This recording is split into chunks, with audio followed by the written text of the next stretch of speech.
Good afternoon. I'm Kurt Wilson, Mayor of Roswell. Welcome to Chats with the Mayor. We're here at the lovely Mimosa Hall, and today I have two very special guests. I have the Director of the Department of Recreation and Parks and Historic and Cultural Affairs, Mr. Jeff Leatherman, and I have newly elected Councilmember Will Morthland, one of my great colleagues. And these two gentlemen are a big reason that we're here today to talk about all the great things that are happening in recreation and parks and historical and cultural affairs. And there's a lot to talk about. It's probably the subject that most of us talk about the most in Roswell. And Jeff and Will, thank you for being with me today. It's really great to have you. Absolutely. And we happen to be in one of the historic assets. This is really cool. We're here in Mimosa Hall. What a great place to be. And Will, I know you're just coming off a nice 2-week vacation in Hawaii and came back to Roswell just to do this with us. You know, when you and I got elected back in November and we started talking about the various departments, you were very quick to say, I want recreation and parks and historical culture affairs. You said, I want that. That's what I want to do. Please let me be, that's my baby. Absolutely. Can you kind of, why'd you want that? That was easy. And the reason when we got down to discussing all the different items and all the different departments, I said the one that I'm closest with, the one that I have the most experience, the one that I'm in every single day is going to be the Parks and Rec. That is going to be the department that I feel as if I can give the most to as compared to be the most comfortable with. And so it was a good marriage there of experience plus desire to help. And that's why I really wanted to be with the Recreation Parks and Historical and Cultural Affairs. Thinking back to the time that I've been in Roswell, my kids with all the recreation that they do through the various sport activities, through the Cub Scout activities, which now has gone into Boy Scout activities, it was just a very, very easy choice. And so that's why I didn't have to get too hard, but that's why I decided, that was going to be the one that I really, really wanted. You're an active participant and user of Absolutely. the Recs and Parks program, right? Absolutely. You know? How old are your kids? Richard just turned 13 and Claire is 10. Richard is soccer, Claire is gymnastics, Richard is the scouting program, but then we're also in the parks doing all the hiking with the trails. Very, very easy decision. You know, you've been very outspoken, and what people don't know about you is behind the scenes, everybody thinks you're very quiet, and that you don't have much to say, and you're very reserved. But behind the scenes, well, we can't get you to stop talking. That's a nice little facade I like to put out there, yes. But you do have a lot of things to say about recreation and parks. Yes. And you have a lot of dreams and a lot of aspirations, I think, like a lot of our residents. Absolutely. And you chose this for a very specific reason. You wanted to be involved in this. Not just obviously because of your experience, but what you hoped, what you aspired for a recreation park. Can you talk about a little bit what you hope us to get done? So the plan has always been to get involved with the Recreation Parks program and to make it the best it can be. It is a great program. It has solid leadership as it stands. It was a very easy decision, but going forward, I want to make a real positive difference in the city. And one of the key attributes when a new family moves to town is they look at safety, they look at education, and they look at the Parks and Recreation departments. And that is where if I can help make a difference, and if there's something I can do to give some of my experience towards that end goal of bettering the Parks and Rec system, that was the decision. Well, I can tell you, it's been fun to watch you work in the last 6 months, and we're going to talk about this in a minute, of how much you have gotten done in the last 6 months. It's really impressive. Jeff, I know a lot of people may know you or have seen you, sure, may have heard of you. I don't think our residents know how lucky we are to have such a talented person running our Recreation and Parks and Historical Cultural Affairs Department. And then where you came from, and I've gotten to know you, and you're incredibly impressive. You bring an incredible vita to the city, but more importantly, the breadth of knowledge and your leadership style has been really, really impactful. And it's been fun to watch that over the last 6 months. But tell everybody a little bit about who you are and where you came from. How did we get you?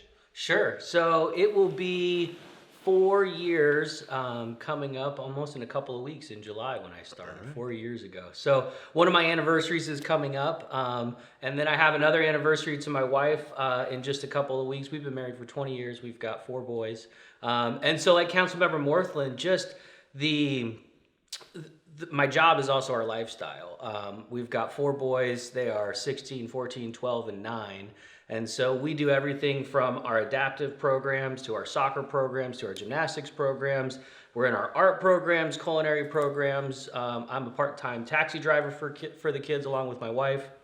And we came out of California, and really it was about where do we want to raise our kids? And that's what drew us to Roswell first, and also to this position within the Recreation Parks Historic and Cultural Affairs Department. And I have experience in local recreation and managing ball fields and soccer fields and the athletic programs, as well as trails and river park systems. And this position 4 years ago has the combination of both. And I'm sure we'll get to talk about the Chattahoochee River and how that is anchored along with our historic assets and our parks and facilities in our community.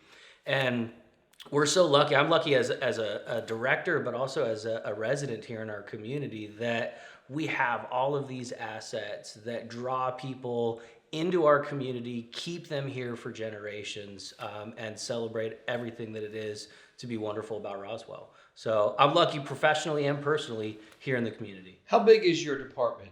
Folks don't know how many employees there are, how big the budget is, how wide it is. People don't know actually how big it is. Right. So we've got about 106, with this new budget, about 106 full-time staff members. We just added 4 new full-time staff members with the budget that Mayor and Council just recently approved. And that went to some of our priorities like trails maintenance and some of our art programs. So that's on the full-time side. We have about 30 part-time staff members on a regular basis, and then we employ about 150 seasonal temporary staff members for all of our summer camp programs. That is about 12 to 13 weeks. We run just shy of about 7,000 kids through our summer programs, and it takes kind of that second generation. Almost a lot of our kids that participated, we get to hire when they're 15, 16, and 17 years old, and they help us kind of run those legacy programs that they participated in as kids. So it's pretty fun to see. You know, one of the things that I think always is a great measure of a man or a woman or any of us is what we do when nobody's looking. And my first time to meet you, and you probably I hope you don't remember this, and actually was with Will. We were at a campaign event we had actually my second time to meet you. We were at a campaign event in your subdivision at the pool area. Right. And I go to use the restroom, and there's a guy in there who's cleaning the bathroom, and it's Jeff Leatherman. And I say that is because I think that speaks so highly of any person, particularly somebody in your position, because you're a high-level guy. I've gotten to know you. I've gotten to know how wickedly smart you are. I've got to know the width and the breadth of information that you handle and manage and the teams that you lead. And it speaks volumes that you're willing to clean a bathroom and make sure that and keep a standard to it. And I think that speaks very highly of any man or any woman. I just want to tell you that, Jeff. It was a great second impression, and that sticks with me. So I really was appreciative, and I think anybody should be impressed by that. It speaks highly of you. So I've actually got a story to share on top yes, of sir. that. Sorry. This is one of my favorite stories. When Richard was playing in the under 10 soccer league with Roswell Parks and Recreation, we were Team Mexico. And, it was not Team Mexico, it was Team San Jose. And that was the next year up. So Team San Jose was playing, was it Team Boston? You're right. And this was our first game of the year, and I'm over there introducing myself to the opposing coach. Turns out the opposing coach of our under 10 first game of the year is Jeff Leatherman. Jeff is coaching a soccer game. So that was my first interaction with him, and I gained a lot of respect for him from that point. But Will, there's another side of that story. I remember you telling me afterwards you were very upset with the refereeing and thought it was very partial to Jeff's team. I remember that. You were very upset about it. Jeff said write a complaint. We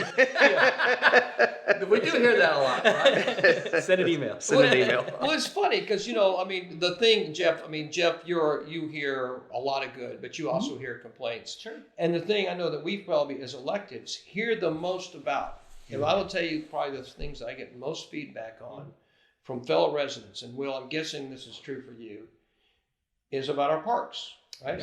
I get more feedback on that. And we're a gold medal. I don't have my gold medal pin with me today. I apologize. I mean, we're a gold medal system from 2017. We have a tremendous Parks and Recs Commission that does a tremendous body of work.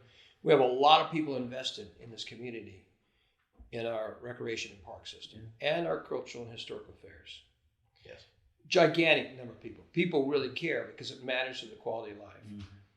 But, there's some things we got to talk about, and there's some dreams and some hopes and some aspirations practically. So let's talk about what we did this year in the budget. What did we do that might impact things differently on a positive trajectory that maybe we haven't done that we needed to be doing? What did we do this year that what would make a difference, you think? You want to tackle it?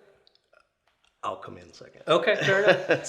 I think the first and foremost, and I'll just rattle off kind of the top level items, but there's some nuances within the budget of some changes that you made too that I think people may or may not notice right away, but sets our future up for a tremendous amount of success. First and foremost, a tremendous amount of maintenance and deferred maintenance was allocated in the budget. $2 million specifically to East Roswell Park, with another $500,000 on top of that for the dog park at East Roswell Park. So that alone at $2.5 million worth of investment into that park facility, targeted at things that matter to our residents. When you start talking about what's the experience, and you mentioned restrooms, to me that's one of those experiences that I want our community to be able to walk away after being in a park and saying, you know what, we live in a great place. I had a great experience. They were clean. They were safe. And those investments, just like the $2.5 million, starts to address some of those issues that we're hearing from a feedback perspective. Also, just general system-wide maintenance, just over $1 million, $1.1 million, $2 million was invested in our system-wide maintenance of our parks and facilities. And this council tackled that on right out of the gate. It was one of my top requests, and I remember going through the budget conversations, and it wasn't even really a conversation. Sometimes you kind of have to wrestle a little bit for the money, and that line item was kind of a given in our budget of, okay, what's the next question that you have? And to me, that just really demonstrated this council and this mayor's intent on investing in our parks and facilities. And then just behind that, you have things like playground repairs and playground replacement, that as you look at the next generation of 2 and 3 and 4-year-olds coming up that will be hopefully lifelong Roswell residents, where do they have a safe place to play and replacing playgrounds? But then we also have some positions that were tied directly to maintenance and trail maintenance. Probably one of the things that we hear on a regular basis is, as soon as it rains, how are we dealing with the mud puddles? How are we dealing with erosion? How are we dealing with runoff and settlement? And we have a 3-person crew now that has been authorized by this mayor and council that will start in October, and they will be focused 100% on our trails and maintaining our trails. About 32 miles of trails to maintain in the city. And so just right off the bat, in those kind of few examples, it's about maintenance of our facilities. What are our residents looking for? And this mayor and council took that on in a real way in our budget this year. Yeah, I think the big thing that I'm most excited about seeing is that deferred maintenance piece get addressed, because that is the bulk of the emails and the communication that we're receiving is, hey, the fields are in rough shape, or the trails are in rough shape, or the parking lot, or the rest. Well, everything he just said is in rough shape, and here's why. And then we start getting the photos, and the photos are not pretty. So that's the big part that I would like to really commend and see go forward, and that these funds really get allocated to the best part of recreation and parks is that deferred maintenance piece. Because when you bring in people from outside, that's going to be one of the things that they take away and they remember. Was it clean? Was it usable? Was it family friendly? And this is what we're addressing. Will, would you say that there's got to be a commitment at the elected level, a political will, that, because look, let's face it, most of us residents don't get into details of the budget. we want great parks, right? We want it to be great, and we want it to continue to be maintained, and we want to take our families there and our children there, right?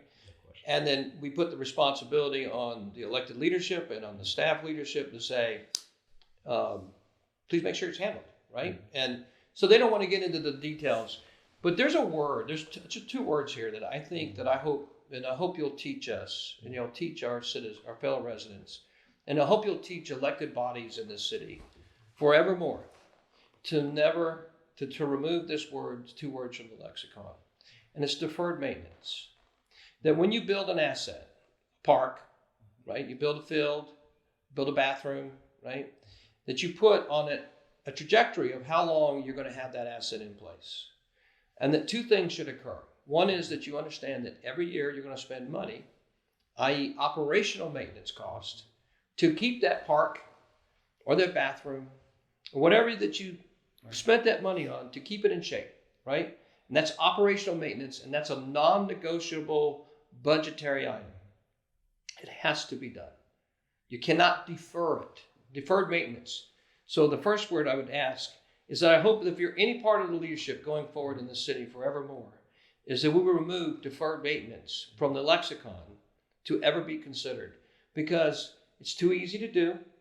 It's too easy to move that money aside, but it's so important, and it shows up. And the reason we're talking about that, and the second one is, and I'll come back to it in a minute, it's because we've built this incredible park system.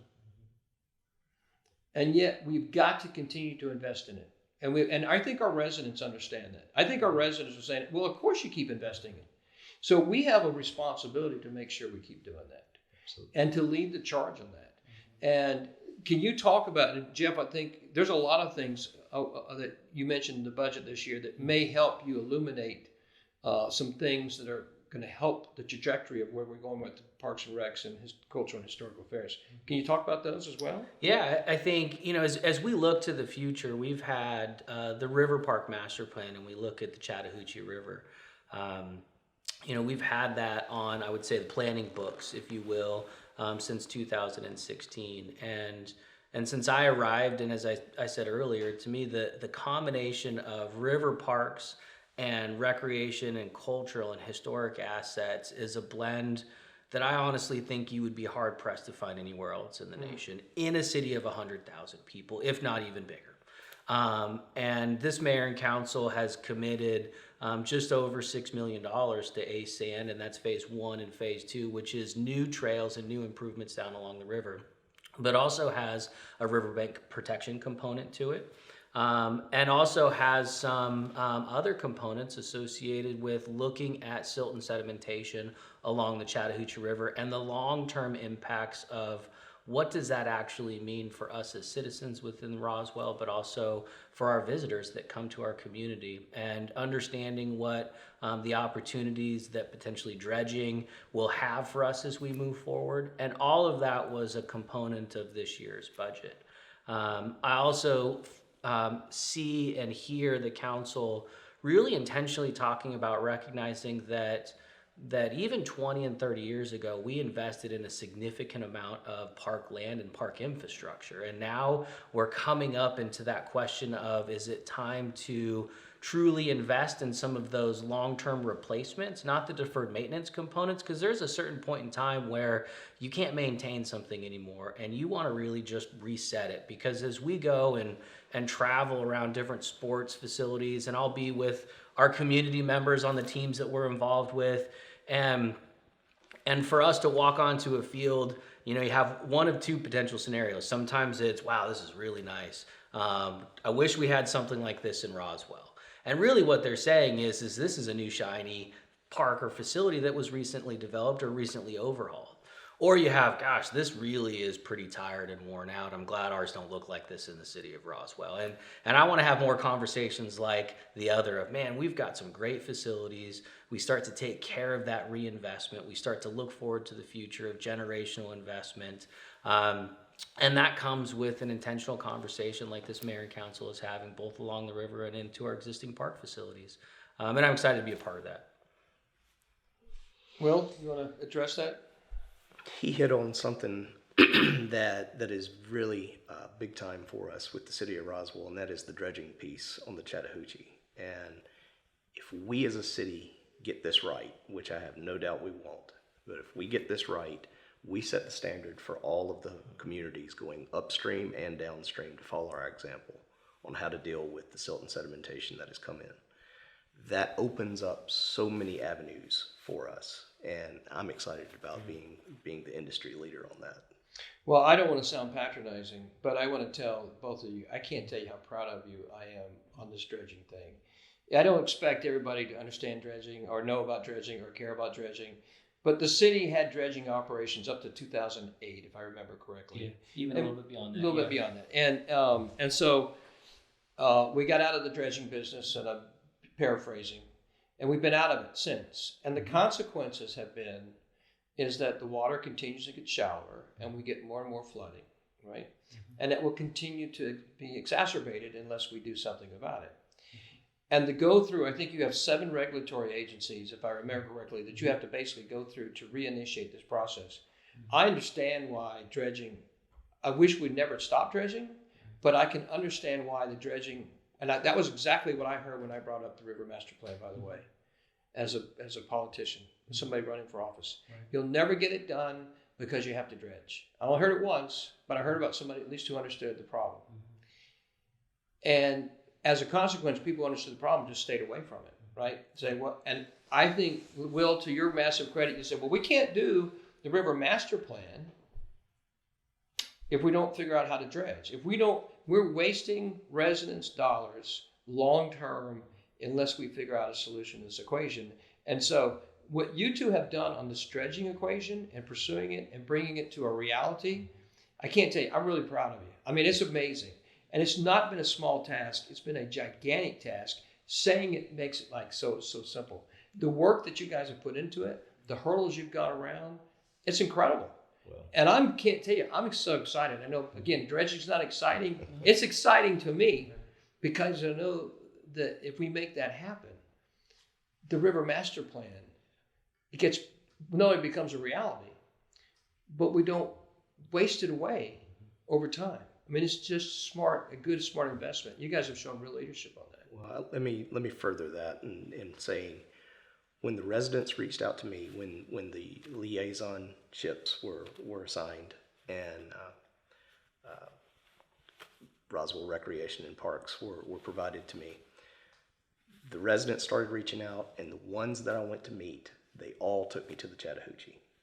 Everybody else, I was able to do some kind of phone call or some kind of email, and we were talking about trails, we were talking about fields, but the ones that wanted to meet, the ones that wanted to take me on a tour, all took me to the river, and they all showed me the embankment, they all showed me all the things that were deteriorating, and that's where we got involved and said dredging is got to happen. And it was not my idea. It was the residents that were bringing it forward, and that's just something that I got behind and started cheerleading, and all the work and all the expertise has come from Jeff and his office. So I'm thrilled to be along for the ride here. Big deal. Thank you for you guys like just pushing and making this happen. Let's talk about the River Master Plan, ACE Phase 1 and 2, and let's talk about what else potentially might need to happen and what needs to happen for that to happen.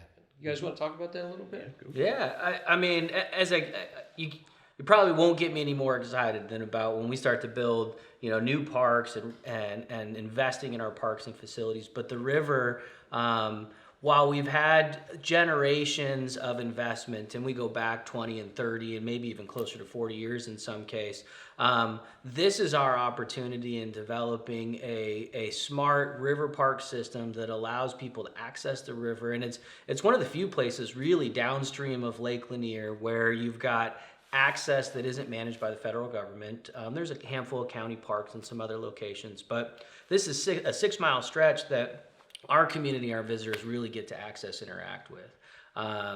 And the investment, not only in ASAN, we have a stormwater garden, we have a children's play area, we've got trails, we've got fitness equipment that we're going to be installing there. But then we're also going to be providing components to be able to get down onto the river, protect the riverbank. And then beyond that, you've got investment at Don White Park, which includes and expands some of those trail systems. We start to look at our concession operations and cafe operations, the potential for other resources down along the river. As you start to work your way downstream, you've got Riverside Park, kind of what I would call the anchor of the river park system, rehabbing our stage. We've got wonderful outdoor concerts. We had a great Juneteenth event just this last weekend down there where the community got to gather and really celebrate Juneteenth in a really meaningful way. And Mayor, thank you for attending that event. And to me, I get excited about thinking, what can that stage environment be? What can that outdoor amphitheater be? How can we take what is kind of some older restroom facilities and really build them up to something where people feel confident and comfortable coming down to the river for our Riverside Sounds concert series or running a 5K. And then as you work down to Azalea, probably some of our biggest challenges there, because that's the location where the river really narrows. We've got some significant riverbank erosion. And the master plan and this conversation with this council really talks about not only investing in our parks, but that environmental investment of protecting our river. And in all my conversations with you, Mayor, and with this council, both are equally valuable and important and are contemplated and evaluated in that master plan. So I'm excited and working on those future investments. And the reality is it is an investment. We've got probably another $25 million even after the $6 million that you all have allocated this year for investment in the river park system. And so for the river park, exactly, by the way. You need another $25 million for the river park. Yes. But that's so exciting because you think about all the visitation, and just kind of one of the fun stats that I like to use is the boardwalk system that we have down along the river. We see about 500,000 trips a year in that system. Now, that's not just Roswell residents. We know that it's people coming and visiting our community from our neighborhoods. We hope that they come and enjoy our restaurants and visit community members and hopefully neighbors. But we know that that's also part of our economic development strategy that really draws people into community. And so that investment, while significant from a dollar perspective, I think brings great value to our community. Well said. And Will, I'm being told that our time is getting cut short here. So I want to. I know that you do this a lot. I think our fellow residents would be proud to know how hard you work at this and how much time you spend at this, and spend time with Jeff and spend time in our historical culture assets, and just you work at this all the time, and you have a full-time job, so it's amazing. But I'll tell you, for example, on Monday morning, and I know you do this a lot. I'll have two friends, and I think we'll all be together. But I have two friends that jerked me by the shirt and said, "You got to come see these parks," right? Because they're not happy. They're not happy about the status of where the parks are, and they want us to do something about that. Can you talk about that a little bit? So, back to our favorite term, deferred maintenance, or are we trying to turn something new from an old? And that's really, having a good marriage between what are the expectations for the city. Once we come forward with our forward vision on everything that we have looking down the scope, I think folks will be very excited around what we're planning. Holding the cards a little close to the chest here. I don't want to jump off and say too much, but I think. Well, feel free. Speak your mind. That's what this is about. I think they'll be very excited about the things that are coming down the road. Is there something that you're going to need from your fellow residents potentially? Understanding, a little bit of patience, because what we're doing and this deferred maintenance piece that we keep touching on is just like owning a home that you have never painted.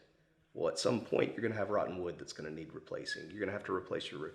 You have to do these certain things. We're in the middle of really going in and doing that deep dive right now. It's going to take a little time to bring it back to life, but as soon as the seed grows, you're going to see an amazing plant that's going to bear fruit for many, many generations. Well said, Will. I wish I could, it's amazing. I guess we spent 30 minutes here and we just touched the very top of the glass, right? There's so much to talk about in these departments and so much people need to know about, I think would like to hear about. But I want to say, Jeff, thanks so much. Thanks so much for your leadership. Will, thank you so much. Thanks for your leadership.